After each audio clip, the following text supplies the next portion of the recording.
좀 오래된 이야기입니다. 구로공단 인근에는 우리가 흔히 공돌이라고 말하는 남자 공장에서 일하는 직원들과 또 여공이라고 말하는 여자 직원들이 그 인근에 쪽방에서나 또는 큰 집의 작은 방들에서 다닥다닥 붙어서 새빵살이를 하던 그런 시대가 있었습니다. 그 시기에 한 집에 한 방에는 여공들이 한 대여섯 명, 또 그 옆에 방에는 남자 또 공단의 직원들이 또 몇 명 이렇게 이웃해서 지나고 있었습니다. 이 이야기는 그 남자 공원 중에 한 분이 전해주시는 이야기입니다. 그 이웃한 여공들 사이에 눈에 띄게 창백한 피부색을 가진 여자분이 한 분 있었던 모양입니다.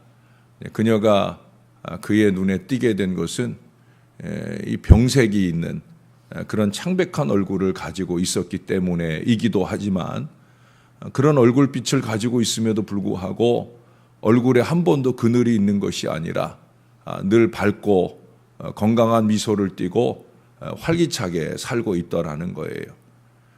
또 뿐만 아니라 자기도 힘들고 어려울 텐데 늘 이웃에 있는 남자 그 공원들 그들의 작업복을 빨아준다거나 또는 남자들끼리 밥해 먹는 게 시원찮을 테니까 밥도 지어주거나 또 밑반찬을 만들어 주거나 이런 사랑을 잘 베풀더라는 거예요. 그런데 그녀가 그렇게 사랑을 베푸는 그녀가 사는 삶의 여건은 여유롭고 넉넉한 게 아니었습니다. 그녀의 아버지는 일찍 어린 나이에 돌아가셨고 또 어머니 혼자 시골에서 농사를 짓고 계셨고 서울에는 오빠 하나가 있는데 오빠가 의대에 다니고 있었어요.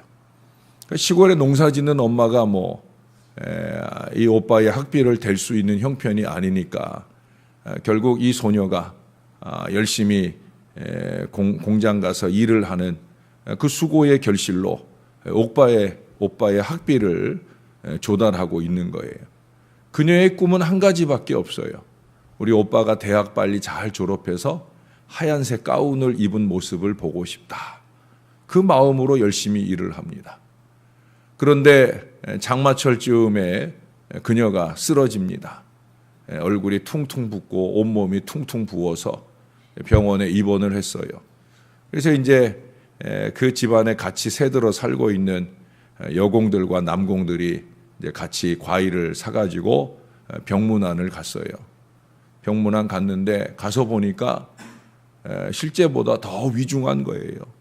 전에 볼 때보다 더 퉁퉁 부었고 이 침상에서 이렇게 반갑게 맞이해서 일어나려고 하는데 일어나지지도 않을 정도로 그렇게 힘겨운 고통으로 고통받고 있는 거예요. 그런 중에도 생글생글 웃으면서 그렇게 병문안을 맞이하는 그런 모습을 보게 되었다는 거예요. 이제 잠시 후에 잠이 들고 이어서 그곳에 와 있던 어머니와 또 오빠와 함께 이야기를 나누게 됩니다. 오빠의 얘기를 들으니 더 마음이 아팠다는 거예요. 왜? 그녀는 오빠의 학비를 대기 위해서 자기는 하루에 라면 2개로 끼니를 때우는 날들이 부지기수라는 거예요. 의대 공부를 하고 있는 오빠가 한 번은 그 자취방에 와서 그 동생을 만났는데 동생의 얼굴을 보자마자 대번에 영양실조라고 하는 걸 느낄 정도로 그렇게 심각한 상황이었다는 거예요. 그래도 오빠는 그 동생을 위해 뭐 할 게 없어요. 기껏 한다는 게 라면 먹을 때 달걀 하나씩 넣어 먹으라고 달걀 2줄 사주고 갈 수밖에 없는 그런 어려운 형편의 의대생이었어요. 그 얘기를 들으니 더 마음이 아팠겠지요. 그리고 이 여름이 가기 전에 그녀는 그렇게 세상을 떠나게 되었다는 거예요. 그녀가 죽고 난 뒤에 오빠가 그녀의 짐 정리를 하기 위해 왔기에 이 글을 쓴 이 남자 공원도 오빠를 돕기 위해 같이 그녀의 방에 들어가 보았답니다. 그녀의 짐은 그녀의 삶만큼 단촐했다는 거지요. 그저 안진뱅이 책상 하나에 그 위에 놓여 있는 몇 권의 책과 옛날 그 비키니 옷장이라고 하는 그 옷장 하나가 그녀의 짐의 전부였습니다. 그리고 이 남자 공원의 눈을 휘둥그레하게 떠지게 하는 글이 그 안진뱅이 책상에 맞은편 벽에 붙어 있었다는 거예요. 중학교밖에 나오지 않은 그녀가 서툴게 써놓은 5개의 글자가 그의 마음에 강하게 다가오더랍니다. 바르게 살자. 바르게 살자. 그녀는 그 마음으로 살았고 그 마음으로 희생했더라 하는 그런 이야기입니다. 저는 프로의 정신을 가지고 헌신하는 것보다 아마추어의 정신을 가지고 헌신하는 걸 더 귀하게 봅니다. 프로 정신은 뭐예요? 프로는 일을 하고 수고를 하고 헌신을 하면 그에 대한 대가를 받아요. 그게 프로예요. 아마추어는 뭐예요? 그냥 하는 거예요. 운동을 하면 아마추어 운동선수는 그냥 운동을 하는 거예요. 뭐 기껏 받아야 트로피나 받을까? 그가 그 운동을 통해서 받는 대가는 아무것도 없어요. 저는 그래서 헌신은 아마추어 정신으로 해야 된다. 특히 아마추어라고 하는 말의 어원은 아모르라고 하는 말에서 나왔어요.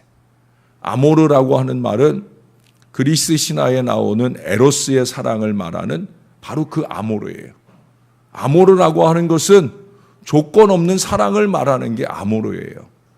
아마추어라는 말이 아모르에서 나왔다라고 하는 것은 바로 그런 거예요. 조건 없이 그렇게 자기에게 주어진 그 일이 운동이든지 헌신이든지 그것에 최선을 다하는 사랑을 가지고 하는 그게 바로 아모르의 정신, 아마추어의 정신으로 헌신하는 거예요. 제가 소개했던 이 어린 소녀는 아마 그 아모르의 헌신으로 그 오빠의 미래를 위해 희생한 것이 아니겠는가.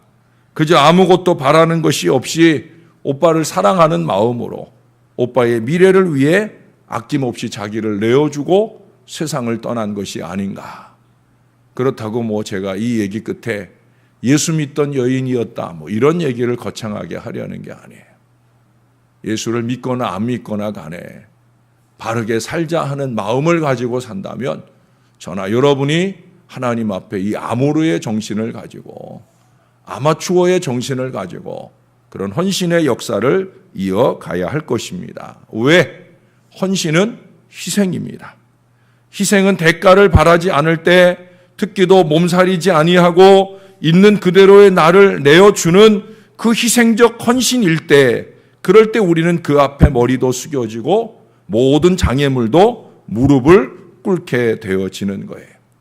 우리는 이미 이 앞에 역대상 29장의 그 마지막 말씀 속에서 다윗의 3천 번제를 보았어요. 29장 21절에 나오죠. 이튿날 여호와께 제사를 드리고 여호와께 번제를 드리니 수송아지가 1,000마리요 수양이 1,000마리요 어린 양이 1,000마리요 또 그 전제라.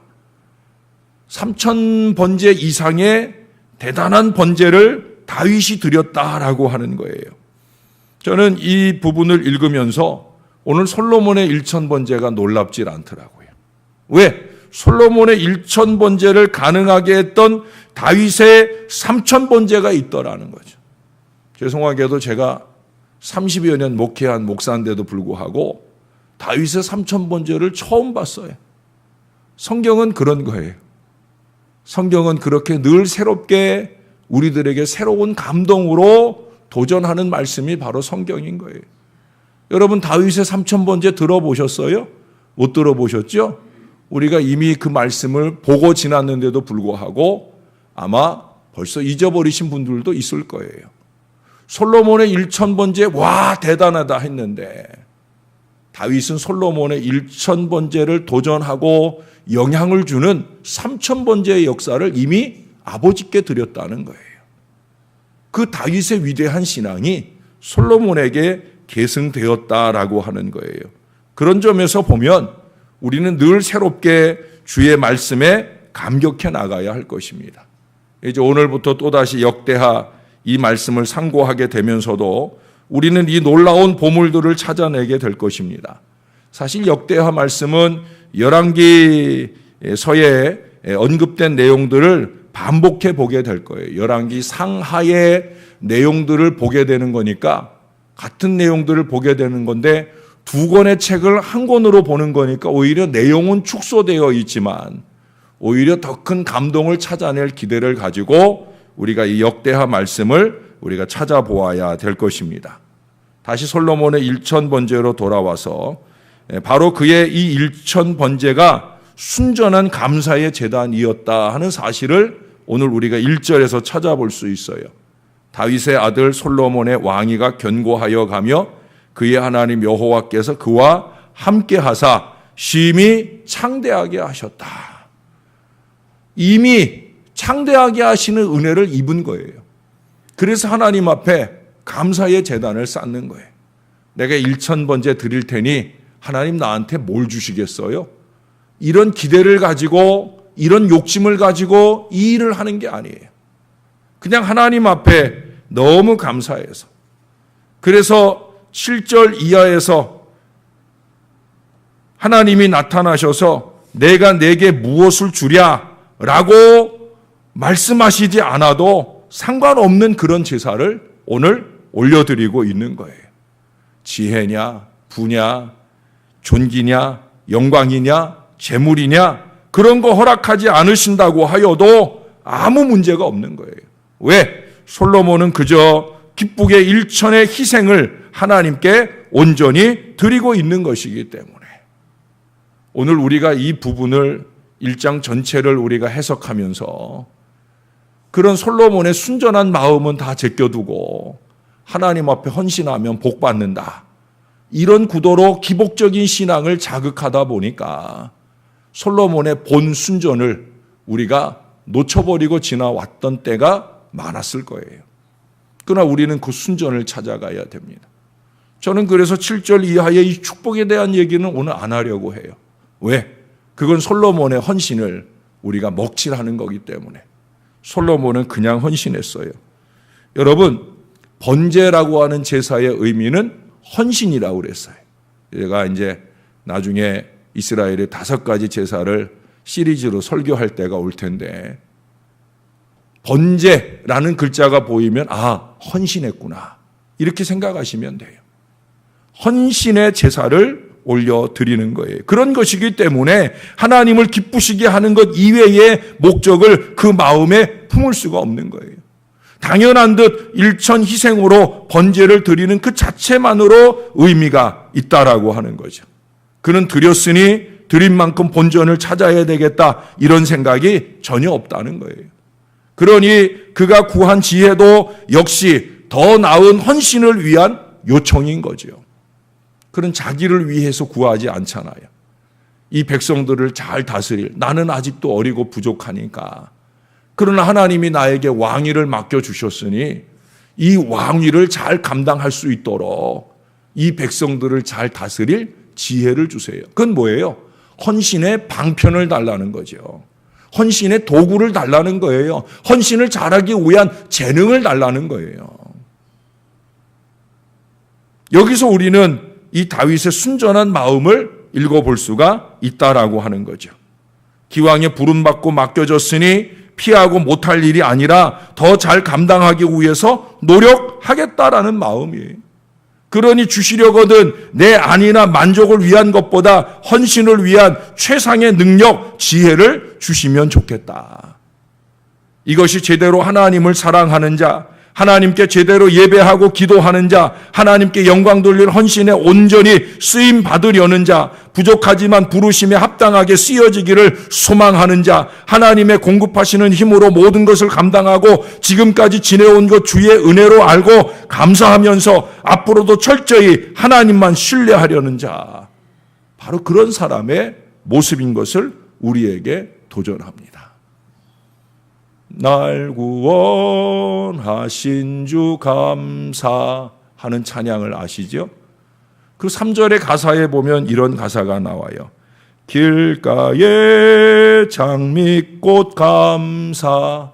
여기까지는 우리도 할 수 있죠. 장미꽃의 아름다움을 감사하는 것. 그런데 그 다음 구절에 이런 고백을 해요. 장미 가시도 감사. 장미의 가시도 감사한다는 거예요. 장미꽃까지의 감사는 저나 여러분들도 할 수 있을 거예요. 그러나 장미의 가시까지를 감사하는 이 기막힌 고백. 그러나 우리는 그 가시를 피하려 할 때가 얼마나 많습니까? 하나님 좋은 것만 주세요. 장미꽃만 주세요. 가시는 아니었으면 좋겠어요. 헌신이라고 하는 것 앞에 우리가 주저하는 가장 큰 이유는 뭐냐면 헌신에는 수고가 따르고 그 수고는 우리를 힘들게 한다는 거죠. 우리가 월요일 때마다 자꾸 이 헌신에 대한 얘기를 몇 주째 보고 있는 것 같아요. 오늘도 헌신하는 여종들이 있어요. 그 수고를 통해 땀을 흘려야 되고 육신이 피곤하고 힘든 순간도 지나게 되어져요. 그것은 가시죠. 그 가시를 생각하자고 하면 헌신할 마음이 안 생길 수 있을 거예요. 그래서 장미꽃 근처도 가지 않으려 할 때가 있습니다. 왜? 가시가 무서우니까. 이런 핑계 저런 이유를 달아 스스로의 무덤을 파는 경우들을 많이 보게 됩니다. 전에도 제가 말씀드렸듯이 많은 슬픔이 기다리는 악인의 안락을 택하는 어리석음을 범할 때가 얼마나 많이 있는지요. 그러면서도 예배 때는 기도 때는 철저히 대가를 요구합니다. 눈꽃만큼의 헌신에도 보상을 바랄 때가 많이 있어요. 누가 봉사하려면 하나님의 공급하시는 힘으로 하라 하는 이 베드로의 간곡한 권면을 외면합니다. 또 내가 그런 마음이다 보니까 다른 사람들의 헌신을 시기하고 질투하기가 쉬워요. 다른 사람이 칭찬 좀 받으면 눈살이 찌푸려지기가 쉬워요. 다른 사람의 순전한 헌신을 칭찬받으려고 하는 것처럼 오해하기도 쉬워요. 사랑하는 여러분, 그래서 아예 하지 않는다고 발뺌을 하거나 무엇인가 조금 해놓으면 두고두고 자기 치적을 기리기 위해서 하나님 주신 은혜는 다 잊어도 자기의 치적만큼은 기억하고 나열하기를 즐겨하는 어리석음을 제가 또 우리 모두가 함께 범할 때가 얼마나 많은지 모릅니다. 사랑하는 여러분, 우리가 좀 더 순전한 헌신의 마음들을 훈련받아야 됩니다. 번제를 번제답게 그렇게 드릴 수 있는 저와 여러분이 되어야 된다는 거예요. 사랑하는 여러분, 우리 좀 그냥 예배했으면 좋겠습니다. 우리 좀 그냥 헌신했으면 좋겠습니다. 그게 아버지가 바라는 1000번제의 희생을 드렸던 우리의 신앙의 선조 솔로몬, 그 이상 3000번제의 희생을 드렸던 신앙의 선조 다윗이 우리에게 주는 신앙의 교훈이에요. 여러분, 3000번제 대단한 제사예요. 3000번의 예배란 말이죠. 1000번제 대단한 제사예요. 1000번의 예배예요. 1000번의 예배. 여러분, 우리가 1년 365일을 살면서 우리가 교회에 있는 모든 예배를 빠짐없이 드리면 몇 번 드릴 것 같아요? 우리가 일주일에 교회에서 공적인 예배가 10번입니다. 10번. 그러면 1년 52주 하면 520번 정도. 제가 전에 있던 교회에선 교인들과 함께 1년에 1000번제 드리기 훈련을 한 적이 있어요. 1년에 1000번제. 그러려면 교회에서 드리는 520번 예배 한 번도 안 빠져야 되고, 가정 예배 매일매일 365번 드려야 되고, 그리고 사랑방 모임 가서 예배 52번 드려야 돼요. 그러면 900번이에요. 900번. 그래봐야. 그 나머지 100번은 자기 홀로 예배를 통해 채워가자. 그래서 1년 중에 1000번의 예배를 드려봤던 적이 있어요. 힘겨운 시간이죠.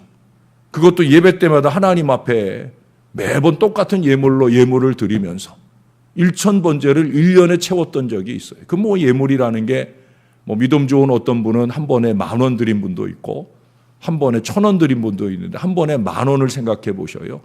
1,000번이면 얼마예요? 1,000만 원이에요. 그게 성전 건축을 하는 밑거름으로 그렇게 쓰였던 기억이 납니다. 그것 드리고 뭘 바랐겠어요? 아니죠. 저나 여러분도 마찬가지의 마음이어야 되리라 여겨집니다. 그냥 예배하는 거예요. 그냥 헌신하는 거예요. 솔로몬도 그런 마음이었어요. 그런데 우리가 그런 마음일 때 하나님은 더 크게 감동하신다는 거죠. 이 하나님은 감동하실 뿐만 아니라 우리가 생각지 못한 것들을 주신다는 거예요. 우리가 생각하고 바랄 때는 요만큼밖에 바라질 못해요. 그러나 스케일이 하도 크신 우리 하나님은 우리가 생각하지 못한 것을 주실 때, 우리가 바란 것을 주실 땐 요만큼밖에 못 얻지만 우리가 바라지 않고 그냥 드릴 때 감동하신 하나님이 주시는 은혜는 상상할 수 없는 은혜라는 거죠. 상상할 수 없는 축복이라는 거죠. 사실은 이 얘기는 안 하고 싶었던 얘기지만 왜? 순전한 헌신을 하자고, 순전한 예배를 하자고. 월요일 아침 첫 새벽을 깨우는 저와 여러분이 그런 마음으로 오늘 이 예배를 드릴 수 있다고 하면, 오늘 예배를 통해 하나님 만나서 너무 좋다 하는 이 마음만 느끼고 갈 수 있다고 하면 오늘 이 예배가 하나님께 영광 될 줄로 믿습니다. 그렇게 하루를 살고 그렇게 일주일을 살고 그렇게 1년을 사는 게 신앙 인생인 저와 여러분이 바르게 사는 비결이고, 저와 여러분이 바르게 사는 신앙을 통해 세상이 조금이라도 우리의 아모르 헌신을 통해 좋아지는 역사를 누리게 되리라고 믿습니다.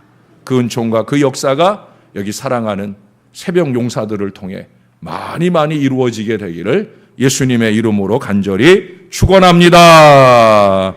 기도하겠습니다. 하나님 아버지, 부족한 종이 늘 말씀을 준비하며 무릎 꿇을 때마다 주님께서 주시는 이 말씀이 사랑하는 주의 백성들에게 또 다른 신앙의 교훈과 도전이 되고 세상을 아름답게, 교회를 아름답게 하는 믿음의 씨앗이 되기를 소원하는 그 마음으로 늘 말씀을 준비하게 하시는 것 감사를 드립니다. 이 말씀을 하나님이 주셔서 하나님의 뜻대로 증거하오니 이 말씀을 받는 이 백성들 속에도 하늘 하나님의 말씀으로, 마음 말씀으로 이 말씀을 받아 이 말씀이 주시는 메시지를 깊이 새기게 도와 주옵소서. 프로의 정신으로 대가를 바라는 어리석은 헌신이 아니라 아마추어의 정신을 가지고 대가 없이 헌신하며 희생하며 주께 영광 돌리는 예배의 생활, 헌신의 생활 되는 저와 이 모든 자녀들이 되게 하여 주옵소서. 그렇게 이 아침에도 피곤한 육신을 깨우고 주님 앞에 왔습니다. 그저 주님을 만나고 주님과 함께하는 귀한 시간으로 하루를 열고 일주일을 열고자 하는 순전한 마음으로 나아온 이 백성들, 이들을 주님께서 귀하게 여겨 주옵소서. 그 마음에 새길 말씀으로 날마다 은혜를 삼게 하시고 1,000번째 아니라 우리의 생애를 마치는 내내 번제의 헌신을 이어갈 때마다 순전한 믿음 마음으로 하나님께 온전히 영광 돌리는 축복의 인생들이 되게 하여 주옵소서. 하나님, 우리 아무것도 주시지 않아도 됩니다. 그저 하나님이 부족한 저희들의 예배와 헌신을 통해 영광 받으시면 족하겠나이다. 이 믿음 마음으로 아름답게 헌신되어지는 하나님 백성들 다 되게 축복해 주옵소서. 저들은 그런 마음일지라도 종은 늘 저들을 위해 간절하게 축복하겠사오니 종의 기도에 응답하셔서 저는 말고 저들 가운데 놀라운 축복과 은혜가 넘치는 생애를 충만하게 살 수 있게 도와 주시옵소서. 오늘도 중요한 수술에 임하는 귀한 여종이 있습니다. 주님이 꼭 붙들어 주시고 능력 가운데 좋은 의사 선생님의 손길을 통해 완벽한 수술이 되도록 은혜 베풀어 주옵소서. 아침에 입원해서 오후까지의 하루 일정의 입원이지만 이 시간을 통해 예정된 수술을 잘 마치고 건강하게 돌아올 수 있게 도와주시고 다시금 예배의 자리에서 영광의 헌신을 이어갈 믿음의 여정을 꼭 볼 수 있게 도와주옵소서. 여정이 소원하고 기도하는 그 자녀들의 앞날을 환히 열어주셔서 복음의 일꾼들로 우뚝우뚝 서는 역사가 나타나게 도와 주시옵소서. 감사합니다. 축복합니다. 예수님의 이름으로 기도합니다. 아멘.